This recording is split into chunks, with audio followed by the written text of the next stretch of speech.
بسم اللہ الرحمن الرحیم حامدا و مصلیا قال اللہ تبارک و تعالی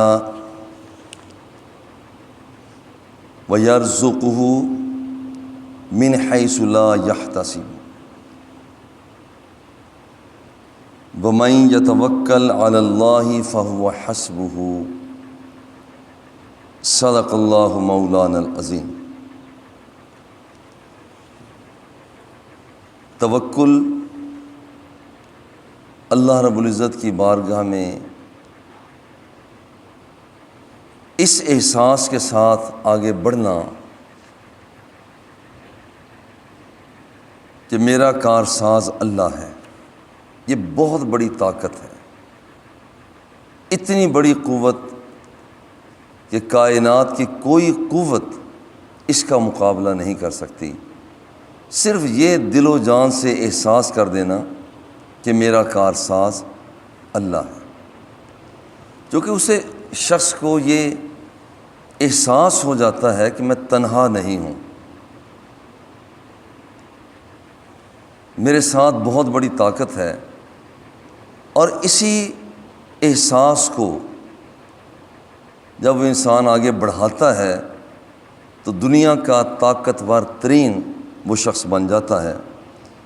اللہ جل جلالہ نے قرآن مقدس میں کئی مقامات پر ارشاد فرمایا، جیسے یہاں فرمایا وَمَن يَتَوَكَّلْ عَلَى اللَّهِ فَهُوَ حَسْبُهُ، جو اللہ پر بھروسہ کرتا ہے اللہ اس کے لیے کافی ہوتا ہے۔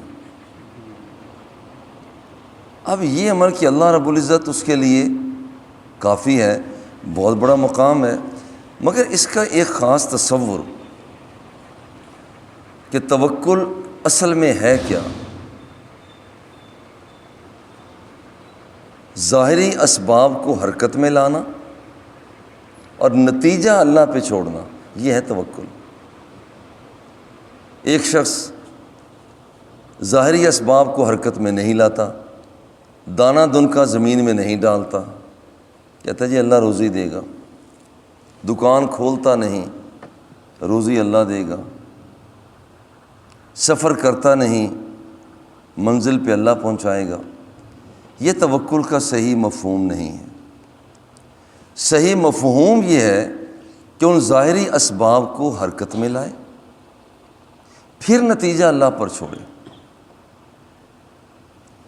حضرت انس بن مالک رضی اللہ تعالی عنہ اس کے راوی ہیں کہ ایک شخص نے حضور علیہ الصلوۃ والتسلیم سے عرض کی، حضور ذرا مجھے یہ عطا فرمائیں، آقلھا و اتوکل او اطلقھا و اتوکل، حضور میں اونٹ کو باندھ کر پھر اللہ پر بھروسہ کروں یا اونٹ کو چھوڑ کر پھر اللہ پر بھروسہ کروں؟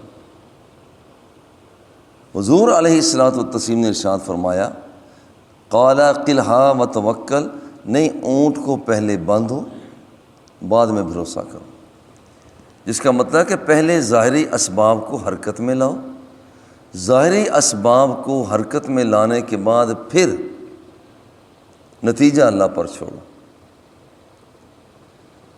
اور یہ کہنا، بعض لوگ اپنے آپ کو یہ ظاہر کرنے کے لیے کہ ہم بڑے متوکلی ہیں، وہ ظاہری اسباب کو بھی حرکت میں نہیں لاتے۔ کوئی شک نہیں کہ اللہ جل جلالہ تو روزی دینے والا ہے، وہ کیڑے کو پتھر میں روزی دے دیتا ہے، جہاں کوئی نہیں ہوتا وہاں تو رب ذوالجلال کی ربوبیت تو وہاں پر بھی ہے، لیکن اصل مفہوم توکل کا یہ ہے کہ پہلے ظاہری اسباب کو حرکت میں لایا جائے، نتیجہ اللہ پر چھوڑا جائے۔ حضور علیہ الصلوۃ والتسلیم نے دشمنان اسلام کو پہلے تبلیغ کی ہے، فرمائی ہے، نتیجہ اللہ پر چھوڑا۔ جنگوں میں شامل ہوئے ہیں، نتیجہ اللہ پر چھوڑا۔ صحابہ کرام کی مدد فرمائی ہے، نتیجہ اللہ پر چھوڑا۔ پہلے ظاہری اسباب کو حرکت میں لائیں، اور جب یہ بندے کے اندر توکل کی خو اتنی بڑھ جاتی ہے تو بڑا پاورفل ہو جاتا ہے۔ حضرت ابن عباس رضی اللہ تعالی عنہ فرماتے ہیں کہ میں ایک مرتبہ حضور علیہ الصلاۃ والتسلیم کے پیچھے بیٹھا ہوا تھا، تو آپ نے فرمایا یا غلام انی اعلمک کلمات، میں تمہیں چند کلمات سکھاتا ہوں۔ پہلی بات تو یہ ہے کہ بچوں کی تربیت کے حوالہ سے گاڑی میں سفر کر رہے ہیں، گھر میں ہیں، الگ تھلگ ہوئے ہیں، ایسی باتوں کو اختیار کیا جائے جو بچوں کو نفسیاتی طور پر قوت دیتی ہیں۔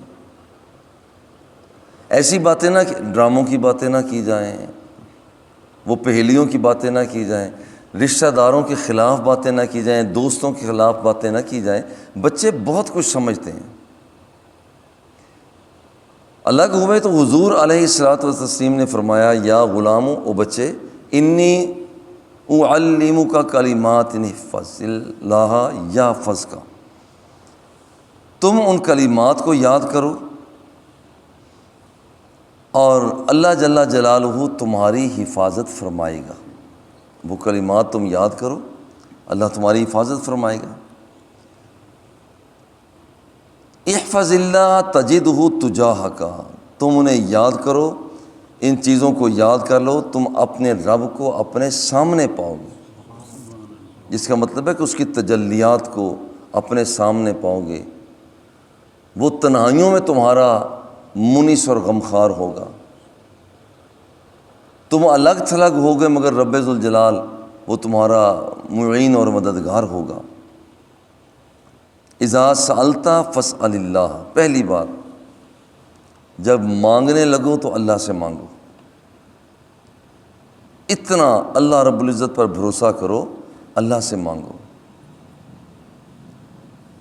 اور بزرگوں کے حوالہ سے بھی ہو تو یہ وسیلہ بزرگوں کا دو کہ یا اللہ ان بزرگوں کے حوالہ سے میں تیری ذات سے مانگ رہا، اللہ سے مانگو۔ اذا سألت فاسأل اللہ، جب مانگو تو اللہ سے مانگو۔ وَإِذَا اسْتَعَنْتَ فَاسْتَعِنْ بِاللَّهِ، جب مدد چاہو تو اللہ سے مدد چاہو، بہترین مددگار ہے۔ مدد چاہو مانگو تو اللہ سے مانگو، مدد چاہو تو اللہ سے مدد چاہو۔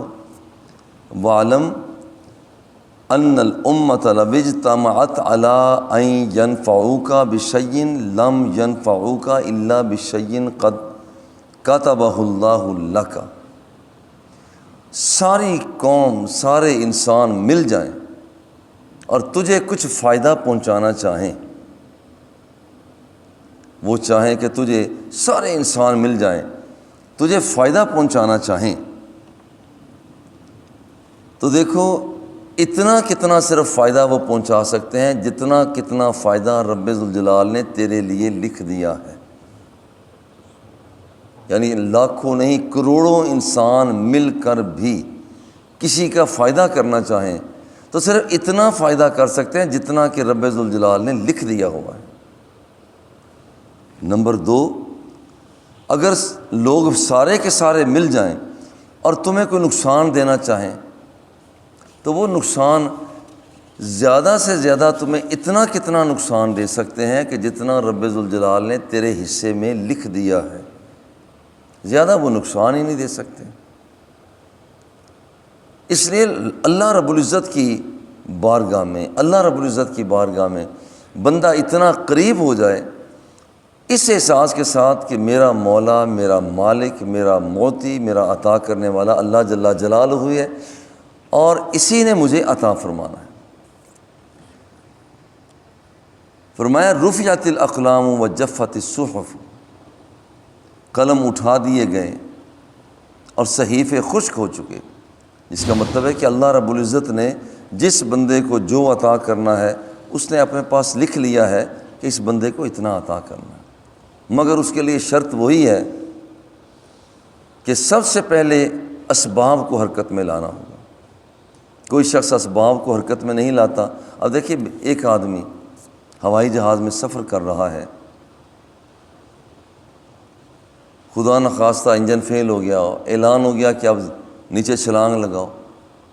اب 2 فرد ہیں، ایک ہے کہتا ہے بھی اللہ پر بھروسہ ہے، وہیں سے نیچے چھلانگ لگا دیتا ہے بغیر پیراشوٹ کے، اور ایک وہ ہے جو چھاتا برداروں کی طرح نیچے آتا ہے۔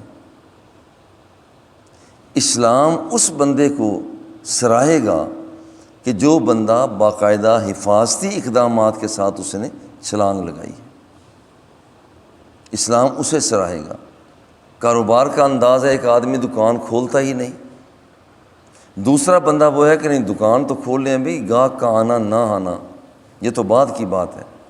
اسلام اس بندے کو سراہتا ہے جو دکان کو کھولتا تو ہے، جو دکان نہیں کھولتا اسلام اسے سراہتا نہیں ہے۔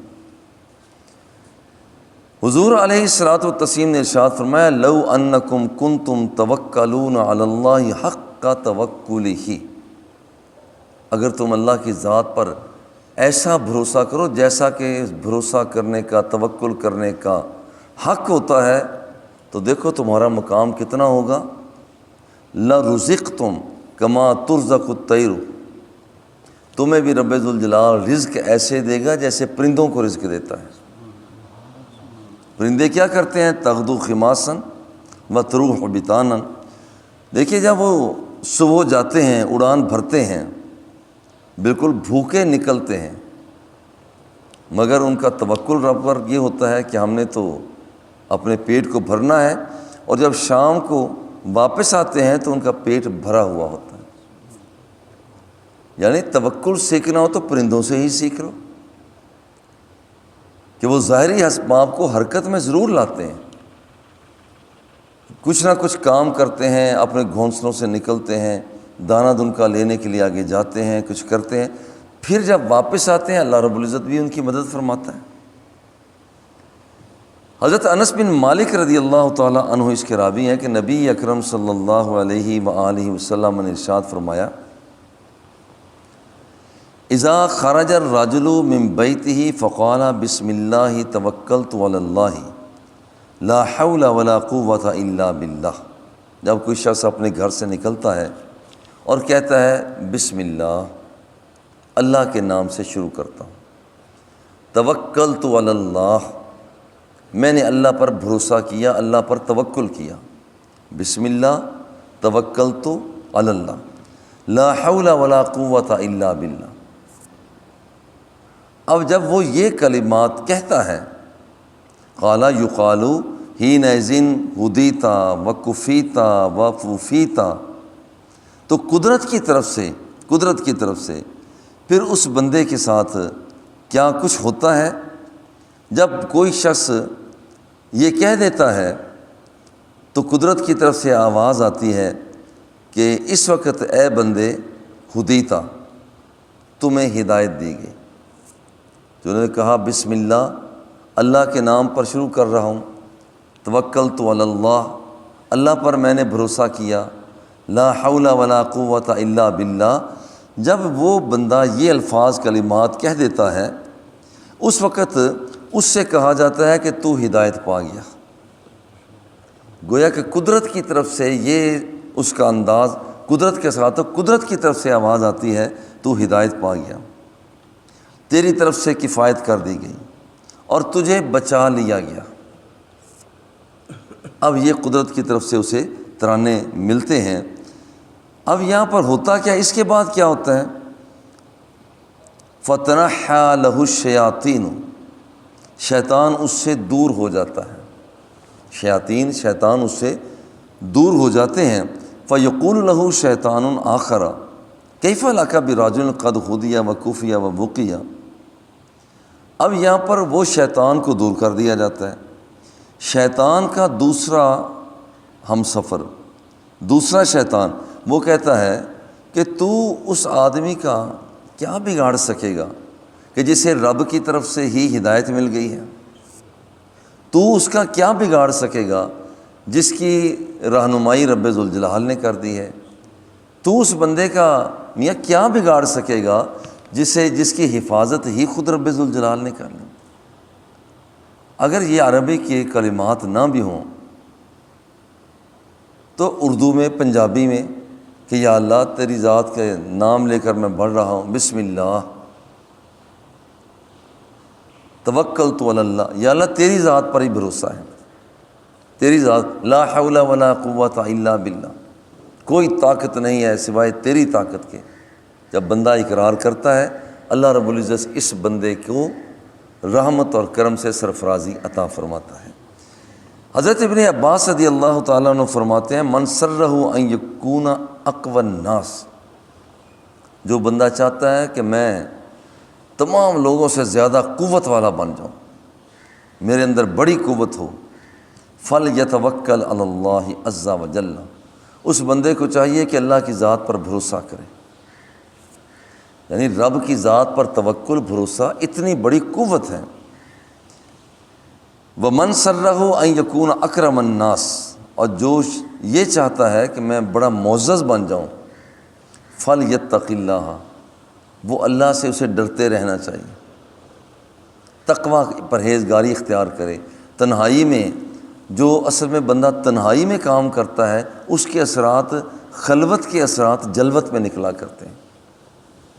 وَمَنْ سَرَّهُ أَن يَكُونَ أَغْنَى النَّاسِ، جو شخص یہ چاہتا ہے کہ میں بے نیاز ہو جاؤں، تو آپ نے فرمایا کہ اس آدمی کو چاہیے کہ وہ اللہ کے رزق پر اکتفا کرے، جتنا ملا ہے اتنا کافی ہے، دوسرے کو نہ دیکھے۔